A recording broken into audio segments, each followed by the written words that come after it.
एक बार हस्तिनापुर के महाराज प्रतीप गंगा के किनारे तपस्या कर रहे थे। उनके रूप सौंदर्य से मोहित होकर देवी गंगा उनकी दाहिनी जांघ पर आकर बैठ गई। महाराज यह देखकर आश्चर्य में पड़ गए। तब गंगा ने कहा, हे राजन, मैं जगन्नु ऋषि की पुत्री गंगा हूँ और आपसे विवाह करने की अभिलाषा लेकर आपके पास आई हूँ। इस पर महाराज प्रतीप बोले, गंगे, तुम मेरी दाहिनी जांघ पर बैठी हो। पत्नी को तो बाप मांगी होना चाहिए। दाहिनी जांघ तो पुत्र का प्रतीक है। अंततः मैं तुम्हें अपने पुत्र वधू के रूप में स्वीकार करता हूँ। यह सुनकर गंगा वहाँ से चली गई। अब महाराज प्रतीप ने पुत्र प्राप्ति के लिए घोर तप करना आरंभ कर दिया। उनके तप के फलस्वरूप उन्हें पुत्र की प्राप्ति हुई। इसका नाम उन्होंने शांतनु रखा। शांतनु के युवा होने पर उसे गंगा के साथ विवाह करने का आदेश दे महाराज प्रतीप स्वर्ग चले गए। पिता के आदेश का पालन करने के लिए शांतनु ने गंगा के पास जाकर उनसे विवाह करने के लिए निवेदन किया। गंगा बोली, राजन, मैं आपके साथ विवाह तो कर सकती हूँ, किंतु आपको वचन देना होगा कि आप मेरे किसी भी कार्य में हस्तक्षेप न ही करेंगे। शांतनु ने गंगा के कह अनुसार वचन देकर उनसे विवाह कर लिया। गंगा के गर्भ से महाराज शांतनु के 8 पुत्र हुए, जिनमें से 7 को गंगा ने गंगा नदी में ले जाकर बहा दिया और अपने दिए हुए वचन में बंधे होने के कारण महाराज शांतनु कुछ बोल न सके। जब गंगा का 8वां पुत्र हुआ और वह उसे भी नदी में बहाने के लिए जाने लगी तो राजा शांतनु से रहा न गया और वे बोले, गंगे, तुमने मेरे 7 पुत्रों को नदी में बहा दिया, किंतु अपनी प्रतिज्ञा के अनुसार मैंने कुछ नहीं कहा। अब तुम मेरे साथ 8वें पुत्र को भी बहाने जा रही हो। मैं तुमसे प्रार्थना करता हूँ कि कृपया करके इसे नदी में मत बहाओ। यह सुनकर गंगा ने कहा, राजन, आपने अपनी प्रतिज्ञा भंग कर दी है, इसलिए अब मैं आपके पास नहीं रह सकती। इतना कहकर गंगा अपने पुत्रों के साथ अंतर्धान हो गई। तत्पश्चात महाराज शांतनु ने 36 वर्ष ब्रह्मचार्य व्रत धारण करके व्यतीत कर दिए।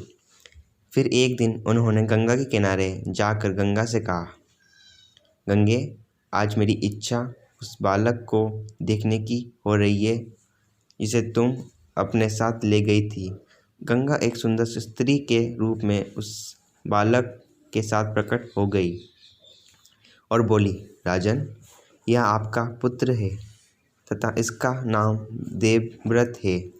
इसे ग्रहण करो। यह पराक्रमी होने के साथ विद्वान भी होगा। अस्त्र विद्या में यह परशुराम के समान होगा। महाराज शांतनु अपने पुत्र देवव्रत को पाकर अत्यंत प्रसन्न हुए और उसे अपने साथ हस्तिनापुर लाकर युवराज घोषित कर दिया।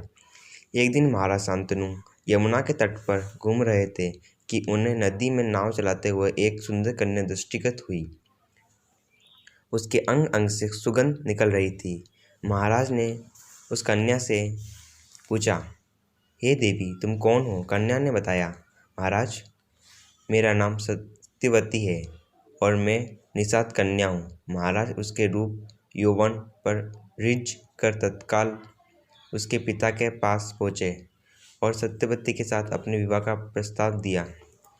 इस पर धीनवन निषाद बोला, राजन, मुझे अपनी कन्या का आपके साथ विवाह करने में कोई आपत्ति नहीं, परंतु आपको मेरी कन्या के गर्भ से उत्पन्न पुत्र को ही अपने राज्य का उत्तराधिकारी बनाना होगा।